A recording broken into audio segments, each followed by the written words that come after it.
Hey, I'm Christy or Krista Renee.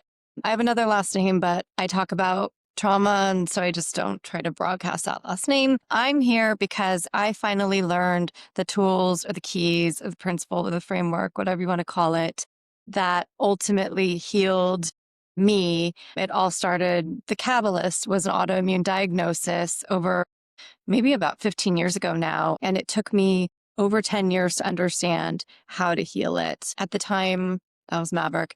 I didn't understand the mind body connection at all. I happened to have an autoimmune diagnosis with joints, very inflamed from it spread to my eye, elbow, knee, ankle, hands. I think there was more. I tried every specialist. I tried specialist for this, ophthalmologist for this, specialist surgeon for my knee, like gut protocol specialist, like everything was separate. And what I found was I kept the same lifestyle environment patterns, stayed super social, super busy, trying to suppress it all, trying to act normal like everyone else. Meanwhile, running around, working a very busy career, trying every specialist, and then trying to put on a brave face, to see the friends or go out or be the perfect girlfriend, homeowner, neighbor, family member. But inside wasn't perfect, and I wasn't addressing anything internally at all. So after my second stress-induced panic attack, and when most of the right side of my body was going haywire, I finally said enough. And I experienced three rapid healing events, and I wanted to talk about it. But I just wanted to give some of the backstory. So if you're going through this, I've been there. My goal is to help people understand and connect the dots the ways I didn't, and what really worked for me after literally 10 years of trying everything. And now I've rebuilt my health, my body, everything, my entire life with my new principles and what healed me. Okay, so the first time I experienced rapid healing, this is my experience. The first time it was my eye. To the dismay of everyone around me, just started thinking everything that I've been doing hasn't been working yet. And I'm the only one living with this illness, or what I refer to as imbalance now. And I decided I was under great financial stress. I don't know, a handful of years divorced, maintaining my house, really just a hamster on a wheel of work, home life, do it again, start over, go see a friend, race to try to go for a run, just like a hamster wheel, barely treading water financially. And I said, I can control the financial aspect. I can sell my house and make some changes, and maybe that stress would help alleviate some of what's going on in my body. I know that's one area I can control. So even though everyone tried to stop me, and who knows if it was the right financial decision, but it's something I had to do for my health, and I needed to go experience life. I knew it deep in my soul. So I sold my house, sold everything in it, didn't have a plan, asked my company if I could work remotely, and I didn't even know where I was going to move, and just packed up the dog, a U-Haul, and an Airbnb, and off we went. So on that drive, and it was quite a flurry to get to that point of putting the house for sale, et cetera, selling most all my belongings. On the drive, I started thinking, how am I going to find an ophthalmologist to help the eye inflammation? It was called iritis. How am I going to find an ophthalmologist in a new state? The one I had understood me, how sensitive I was, how scary it was for me to poke my eye and measure my eye and the drops in my eye. At that point, I was seeing her weekly. It was that bad. And on the drive, just me and the dog, I said, that's it. I'm not bringing this with me to another state.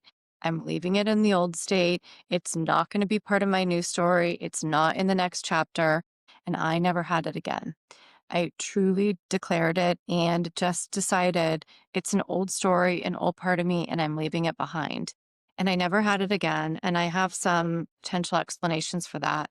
One, when you declare something that wholeheartedly, that fiercely in your soul, think about it for financial too, when people talk about manifesting. When you absolutely say, I will not live in this chaos or scarcity or whatever it is, that is incredibly powerful. I mean, with every part of my being, said no more for the eye issue. And then I later learned, after going through that, Louise Hay has an amazing book. It's like everything to me. She's all about the emotions related to physical symptoms. And that's what I believe too now from firsthand experience. So in the back, she has a glossary. And if you look up it's the probable cause is not liking what you see in your own life. And she has a new thought pattern. I now create a life I love to look at. And it literally happened when I was moving states and creating a new chapter of my life. It's amazing. Our bodies are incredible. The second time that I experienced this was when I resigned from that job after a second panic attack. And I believe the panic attacks were like, I think all of this is communication in your body. That's what I've learned. That's what I feel, believe in my soul. I had, at that point in my life, a stuck arm, truly walking around like this. Some days it was in various degrees of stuck. Some days it would move pretty well, but it was never fully. And this was for years, off and on. We thought it was tennis elbow. I did every X-ray, MRI, chiropractor, um, PRP, stem cells, lymph. I tried it all.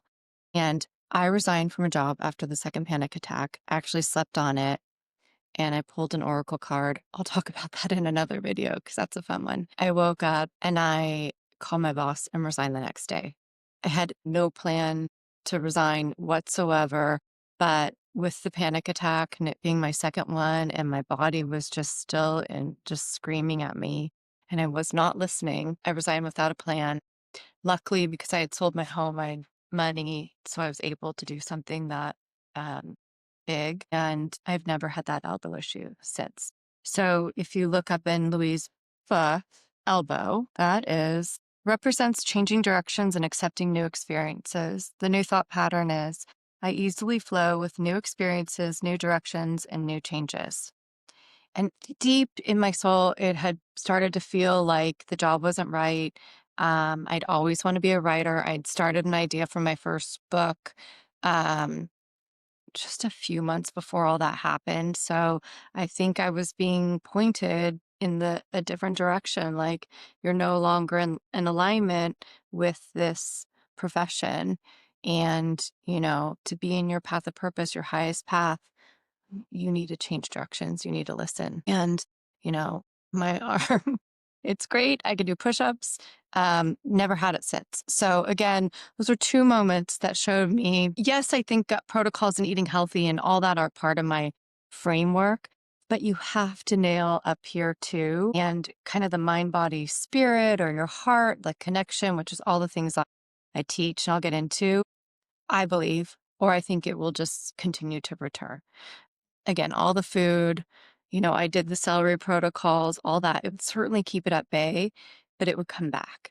So those are two concrete times where I'm like, this is real. Like I've seen this firsthand. What's going on up here is impacting what's going on in my body. Or they say, I believe our bodies are just trying to communicate, much like a dog does its best to communicate with us.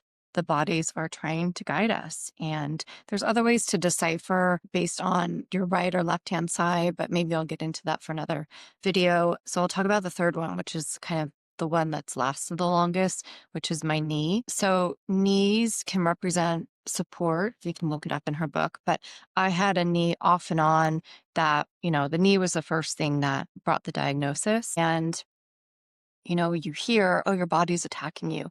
I just don't believe that anymore. I think our bodies are absolutely incredible, self-healing, amazing, miraculous, like works of art. I don't think they do. I think they might go after something foreign or something that isn't good for you and try to protect you. That's my belief. So the knee issue happened in junior high. That's about when I started to butt heads with family or speak up, and it would come and go. And I used to, from high school, always have my knees taped up or be told I had tendonitis, and it, continued well into my 40s. And it was kind of the one that was the hardest for me to solve. There's ways to think about to decipher the communication. One is what was happening in your life when it happened. And the other one I think about is what are your thoughts right then when the swelling happens, when it, comes back up, when you get another bout of inflammation. So for me, it's when I get into lack, that's when I notice my knee swells and I can unravel it and do it so fast now and realize, okay, on that walk, this is what I was thinking about. That's when the knee swelled up. Let me think the opposite. Let me think how I am safe right now. Let me think about how everything's okay, how it always works out for me. And the knee goes down. So it's been incredible to see this. That's why I'm here. This is what I want to shout off from the rooftops. I think, I can show people. I mean, I know I could show people based on what I've been through, how powerful our thoughts are, just like, what a Joe Dispenza talks about, etc. So more to come. Maybe tomorrow I'll talk about other ways to help decipher what's might be happening within the body. I have some other methods, but for now, thank you. And I just wanted to start to talk about it, get more comfortable talking about it. I've written books about it, but I also want to be seen and heard. And that's part of my journey of worth, which we'll also talk about. So thank you. And I hope you follow.